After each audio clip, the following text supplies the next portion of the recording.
Assalomu alaykum. Sankt-Peterburgda yurgan aristokrat xonimlar va janoblar.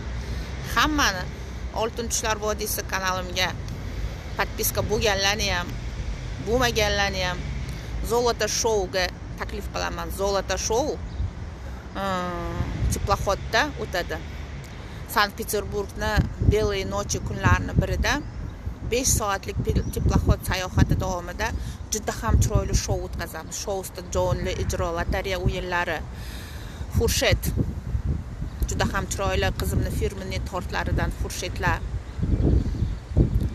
Fotosessiyalar qilishlaringiz mumkin. Paraxodni juda ham chiroyli qilib bezaymiz. O'yin, kulgi, dam olish, lotereya o'yinlarida juda ham ko'p tilla sovg'alar qo'yilgan. Hammani taklif qilaman. Biletlar narxi 10,000 rubl. Biletda juda ko'p oltindan sovg'alar qo'yilgan. Lotereyada oltin